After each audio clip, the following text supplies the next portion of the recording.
जोङो बर'नि खामानिखौनो मावदों जिहेतु जों गावखौनो गोग्गानाय मोनो बेवहाय खामानि मावदों। हेलो रायजोफोर, आंनि गोदान भिडिअ नोंथांमोनखौ गोरबोनि अननाय आरो मोजां मोननायखौ जासिग्रोनानै जे आंनि गोदान भिडिअ फिन आरो नोंथांमोनखौ अननाय आरो खुलुमनायखौ जासिग्रोनानै बरायनाय थाबाय। जायफ्रा चेनेलाव गोदान, चेनेलखौ साबस्क्राइब खालामनो थाखाय आङो गुरैयै खावलायनाय जाबाय। दा मेन खोथाया ओरैबायदि, जोंना जोबोर गोजोनथाव होननांगोन जे दाख्लै समाव जेन भाइरेल जाबाय थानाय आरो भिडिअ रेकर्डजोंबो जोंना मानगोनां आसामनि लेजिस्लेटिभनि स्पिकार मानाव गेदेर बिस्वजित दैमारि सारखौ गोबां भाइरेल खालामदोंमोन, गोबां खोथाफोरजों बखिदोंमोन। बे बखिनायनि गेजेरजों मानाव गेदेर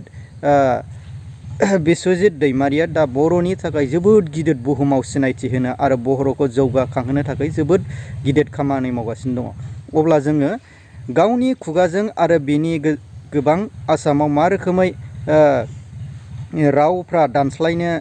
बर'नि रावफ्रा गाजै फादब्रामजोंबो गुबुन जाथियाबो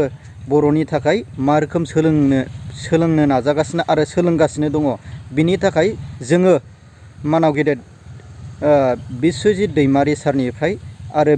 बिसिनि माखासे मावफाग्रा जेन स्टाफ, इन्टारप्रेटार, बाथ्रा बर'आव राव दानस्लायग्रा बिसोरनिफ्राय जोङो दसे खोनासंनानै लादिनि। आं बे आयेन आफादाव मासि लाखांनायनि उनाव जिहेतु बर' रावा आसामनि एस'सियेट अफिसियेल लेंगुवेज, आसामनि मावख'आरि राव, बे हिसाबै बेखौ आङो मावफुंनो थाखाय आखायाव लादों।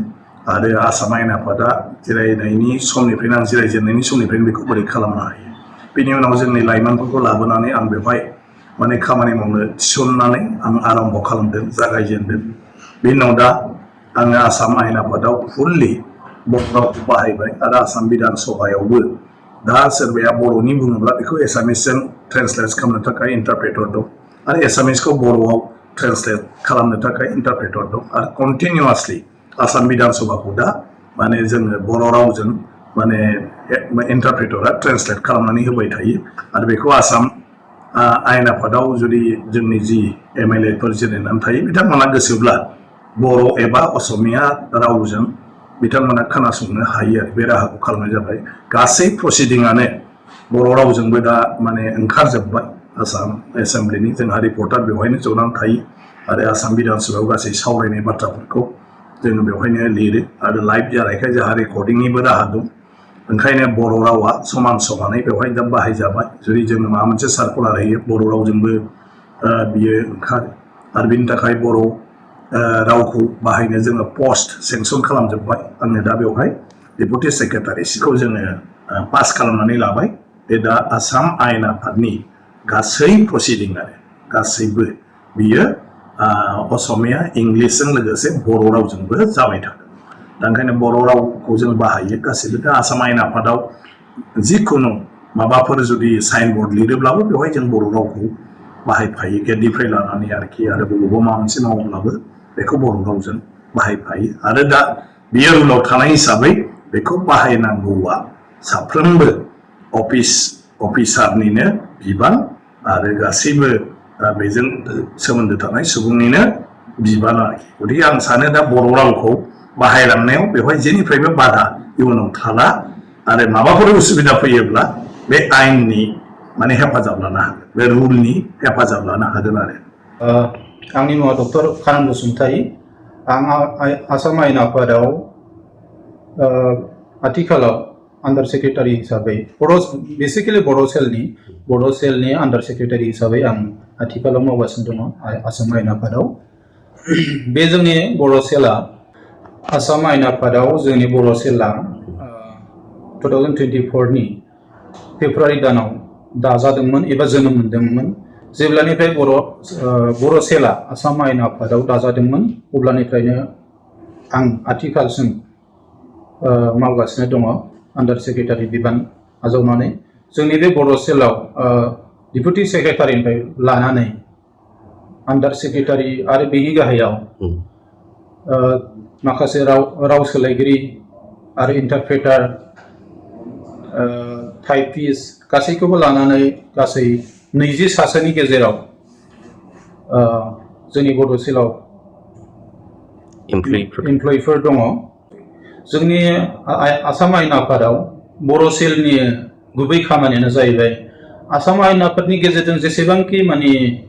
बिल पासफोर जायो बा जेसेबांखि आसाम आयेन आफादा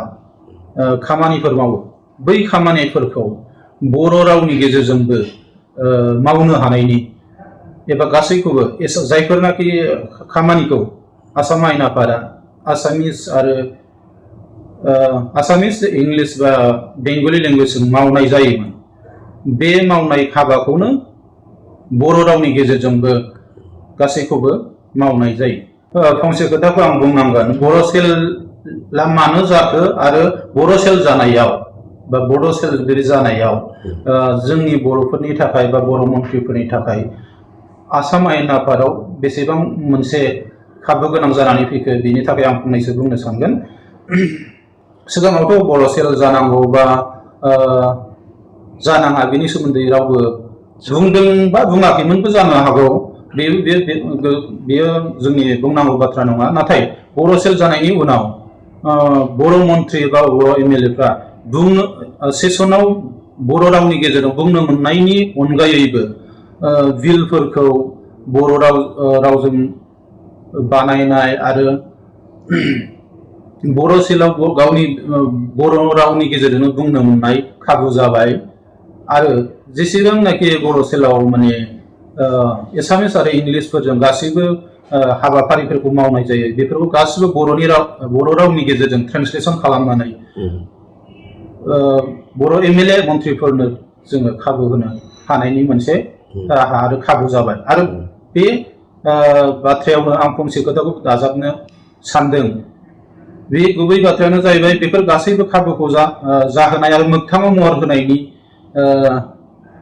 महर होगिरियानो बिथां मानगोनां आथिखालनि बुंथिगिरि आसाम आयेन आफादनि बुंथिगिरि बिथां बिस्वजित दैमारियानो बिथांनि नाजानायावनो नैबे जोंनि बर' सेला जोनोम मोनदों खुलुमबाय आंनि मुङा सेल्फ मेट्रानि बर'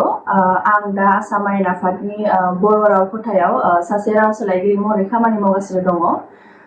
जोंनि बे बर' सेलनि खामानिखौ स्टार्ट खालामदोंमोन जोंनि आसामनि बर'नि फार्स्ट बुंथिगिरि मानगोनां बिस्वजित दैमारि सार बिथाङा बे बर' सेलनि खामानि मावनायखौ जागायजेनदोंमोन 2021 मायथाइनिफ्राय जेब्लानिफ्राय बिथाङा बे सेलखौ जागायजेनदोंमोन अब्लानिफ्रायनो आं बेवहाय सासे राव सोलायगिरि महरै खामानि मावदों बै समाव जेब्ला जों खामानि मावजेनदोंमोन जोंनि जा पस्ट बेयो रेगुलार नङामोन थ' बिथाङा जोंनि जा बुंथिगिरि सार बिथाङा गोबां नाजानायनि गेजेरजों जोंनि बे आसाम आयेन आफाद बायदि मोनसे असमिया मेजरिटिनि जायगायावहाय बर' सेल बायदि मोनसे ब्रान्चखौ जे बेखेवनो हाबाय बेनि उनाव गासै पस्टखौ रेगुलार खालामनो हाबाय बेनि थाखाय दा बेवहाय आङो सासे रेगुलार महरै साख्रि मावगासिनो दङ राव सोलायगिरि महरै बेनि थाखाय जोंनि जा आसामनि मानगोनां बुंथिगिरि बिस्वजित दैमारि सार बिथांखौ जों बयबो साबायखर होनांगोन मानो होनोब्ला आसाम बायदि मोनसे स्टेटनि बे जेरावनोखि असमिया मेजरिटि एरिया बेवहाय बर' सेल बायदि मोनसे ब्रान्चखौहाय खुलिनानै जोंनि बर'नि गासै खामानिखौबो माने हाया बे खामानिखौ मावनो बेनि थाखायनो आं बिथांखौ मान होयो अराय बिथांनि मावनो लानाय जा मावनाय बेखौ आं बाख्नायो थ' लोगोसेनो बेजों लोगोसेनो आंजों लोगोसे आरो गोबां दङ बर' राव सोलायगिरि महरै बा राव बुंस्लायगिरि महरै थ' बिथांमोनाबो बेवहाय खामानि मावगासिनो दङ दा जोंनि खामानिया बेनोखि जेब्ला जोंना सेसन जायो बाजेट सेसन बा विन्टार सेसन बा सामार सेसन बिदि जायो अब्ला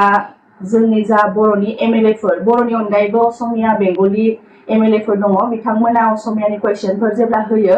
अब्ला बेफोरखौ जोङो बर'आव राव सोलायो बेनिफ्राय जोंनि माखासे बर'नि एमएलएफोरबो दङ बिथांमोननि थाखाय जोबोद मोजां राहा खालामनानै होबाय जोंनि बिस्वजित दैमारि सार बिथाङा जे बर'आवनो बिथांमोना बाथ्रा सोंनो हायो बा फिननायफोरखौबो बिथांमोना बर'आवनो जुदि गोसोब्ला मिथिनो हागोन मानो होनोब्ला जोंना बर'नि मिनिस्टार्सफोरबो दङ बेखिनि खाबुखौ जोंनि बिस्वजित दैमारि सार बिथाङा बे बर' सेल बा जोंनि बर' ब्रान्चनि गेजेरजोंनो खालामनानै होबाय बे बाथ्राखौ हयथ' गोबाङानो मिथिखायो थ' बेनिखायनो दा बर' सेल बेखेवनाय लोगो लोगो जों बेवहाय साख्रि मावनायजों लोगोसे जोंनि बर' हारिनि गोबां मुलाम्फा जादों मानो होनोब्ला नोंथांमोना जोंनि आसाम आयेन आफादनि मोनसे एपबो दङ EIN होननाय बेवहाय थांनानै नोंथांमोना जोंनि एसेम्बलिनि जिबिलानोखि बिजनेसनि माखासे खान्थिफोर थायो बा कुइसनफोर एन्सारफोर गासिखौबो नोंथांमोना बे एपआव थांनानैनो नायनो हायो आरो बर'जोंबो मोनो असमिया इंलिसजों लोगोसे बर'जोंबो मोनो आरो बेफोरनि खामानिखौनो जों बेवहाय मावो थ' बेखिनियानो माबादि मोनदों मावनानै बाय मावनानै बेयाव मावनानै मोजांखौनो मोनदों मानो होनोब्ला जोङो बर'नि खामानिखौनो मावदों जिहेतु जों गावखौनो गोग्गानाय मोनो बेवहाय खामानि मावनानै जोङो इन्टारप्रेटार हिसाबै बे आसाम आयेन आफादाव 2024 नि फेब्रुवारि दाननिफ्राय जोङो जइन जादों आरो जोङो जेब्लानिफ्राय जइन जादों बे समनिफ्रायनो जोङो इन्टारप्रेटार हिसाबै खामानि मावबोदों जोङो बे आसाम आयेन आफादाव फैनाय लोगो लोगो जोङो बे 2024-25 नि जे रां बावजा बाजेट सेसन जों बेखौ लोगो मोनदों आरो बिनि सायाव जों खामानि मावनो मोनदों एस ए इन्टारप्रेटार आरो बिनि उनाव बावैसो जानानै थांनाय अक्टम सेसन बेयावबो जोङो इन्टारप्रेटार हिसाबै जोंनि मावनो गोनां खामानिखौ मावदों बेनो जोंनि मावनो गोनां खामानिया जे जोंनि बर' MLA फ्रा माब्लाबा समाव बर'नि बाथ्रा बुङोब्ला बा बर'नि सोंनाय सोङोब्ला जों बेखौ असमिया एबा इंराजियाव जों बुंनानै होनांगौ जायो आरो जोङो बेखौ सानै इन्टारप्रेटार जोंखौ एपइन्टमेन्ट होदों आरो जोङो बेखौ जों रटेसन खालामनानै सोलाय सोलाय जोङो पार आवार 1 घन्टा बा 1 घन्टा बिदि सोलाय सोलाय जों खामानिखौ मावो मानोना जोङो बेखौ जुदि थरलि जों मावनांगौब्ला जोङो माब्लाबा एसे उसुबिदा जायो बुंबाय थानायाव बेखायनो जोङो बेखौ रटेसन हिसाबै जों मावगासिनो दङ दा नोंथांमोना इन्टारप्रेटार हिसाबै खामानि मावगासिनो दं सासे इन्टारप्रेटार जानो थाखाय लोगो लोगोनो जिहेतु ट्रेन्सलेट खालामनाय जायो एसे माबायदि प्रिपारेसन जानांगौ जायो बा माबा मोनसे प्रब्लेम माबायदि फेस जायो प्रब्लेमा गैया नङा गोबां दं खारन जोङो उइदाउट इनफरमेसन मालाबा सोरबा MLA बा सोरबा मन्थ्रिया मा बुंगोन बे आयदानि सायाव जोङो माब्लाबा हठाৎ जोङो बुंनांगौ जायो आरो बेफोरबायदि समाव जोंनि प्रेजेन्स अफ माइन्डफ्रा माब्लाबा खामानि होआ जायो मानोना जिहेतु जोङो जोंनि रावखौ जोङो बुजिनानै आरो मोननै रावखौ जों बुजिनांगौ जायो आरो मोननै रावखौ बुजिनानैसो जोङो बेनि कनसेप्टखौ जों बुंनो हायो बेखायनो माब्लाबा प्रब्लेमा जाया नङा जायो मानोना मालायनि गोसोआव मा साननाय दङ बियो बाथ्राखौ बुंदोंब्लाबो ओरैखौ बुंगोन होननानै बुंदोंब्लाबो सोदोबफ्रा मा ओंखारो माब्लाबा उन सिगां जायो बेफोराव माखासे जेंनाया फैयो गैया नङा आरो जों गोदान हिसाबै बेयाव जेंनाखौ मोनदों मानोना जोङो बेबायदि जोङो एक्सपिरियेन्सबो गैया आरो जोङो ट्रेनिंबो बिदि इसिबां मोनाखै बेखायनो जों माब्लाबा एसे जेंनाया फैयो गैया नङा मावनानै नोंथांनि एक्सपिरियेन्सआ माबायदि एक्सपिरियेन्स होननानै बुङोब्लाथ' जोबोद मोजाङानो जिहेतु बे इन्टारप्रेटार पस्टआ जोंनि आसामनि जोंनो गिबि हिसाबै जों मिथिनाय बायदिब्ला जेब्लानिफ्राय जों खामानि मावबोदों नंगौ जों प्रब्लेमखौ मोनदों खिन्थु प्रब्लेमखौ जों फेस खालामनानै लासै लासै एसे डेभेलप जागासिनो होननानै जों सानो मानोना जेसेबां जोंनि खामानिया फैबाय थागोन एसेबांनो जोङो गावनि गोरोन्थिखौ मिथिनानै बांसिन जों नेक्स्ट खेबसेयाव बांसिन मोजां खामानि मावनो हागोन होननानै जों सानो एक्सपिरियेन्सआ बेनो मोजाङानो जि मावगासिनो मोजांखौनो मोनदों मायाव बांसिन गोसो होनांगौ जायो बे शब्दनिबो थायो मानसिनि मा मुदाव मा बुंनांगौ बा मा समाव मा बुङो दा नोंथांमोना जिहेतु इन्टारप्रेटार जागोदान हिसाबै नोंथांमोना बांसिनै मायाव नोजोर होयो जोंनिया बांसिन जों खोनासंनाया मोजाङै खोनासंनांगौ जोबोर एटेन्टिभलि मा बुंदों बुंग्राया जों बेखौ लोगो लोगो साइमाल्टेनियासलि गाव ट्रान्सलेट खालामनानै बुंलांनांगौ जायो बेखायनो जों जि खोनायो जोंनि खोनानाया मोजां जायोब्ला जोंनि गावबा गावनिफ्राय मोजाङै ओंखारलाङो आरो जेब्लानो जों मिस खालामो अब्ला जों ट्रान्सलेट खालामनो हाया আমাৰ মাননীয় অধ্যক্ষ মহোদয়ৰ মানে পৃষ্ঠপোষকতাত আমাৰ এছেম্বলিত বড়ো ভাষাৰ 3মহীয়া কোৰ্চ এটা আনিছিলে তো সেই কোৰ্চটো কৰি পেলাই আমাৰ বহুত ভাল লাগিল এটা নতুন বস্তু আমি জানিবলৈ পালোঁ তাৰ শিকি ভাল লাগিলে বড়ো ভাষা অলপ অলপ আমি হেৰি কৰিব পৰা হৈছোঁ, বাৰ্তালাপ কৰিব পৰা হৈছোঁ। এটা আপুনি मा खबर मोजां मोजां ओंखाम जाबायना जाबाय बिथांमोनहा जों गासै खोथाफोरखौ थने थने मोनथिजोब्बाय। अब्ला जोङो मानो रंजाया जानो मानाव गेदेर बिस्वजित दैमारि सारखौ सेलुट बावनांगोन रायजोफोर। बेनिखायनो गासै बिनि नाजानायजों जेब्ला बिजेपिआव थांनानै बिजेपिआव लोब्बा खालामनानै जेब्ला बिजेपिनिफ्राय जे मोनसे बिबान मोनदों, बे बिबान 2021निफ्रायनो बियो दा जागायजेननानै दा एसे फुलाव फैबाय आरो बर'नि माखासे जेन गासै दरख' मोखांफ्राव बर'नि गासै मुसुखाफोर दरख' मोखां बे माखासे मुसुखाफोर बर'नि जि सोंनाय बा खुन्दुं थुननाय बेफोरखौ खालायनो थाखाय दा रेडि जागासिनो दङ। अब्ला जोङो बर' हारिनि थाखाय जै बर' हारिनि बुंनांगोन।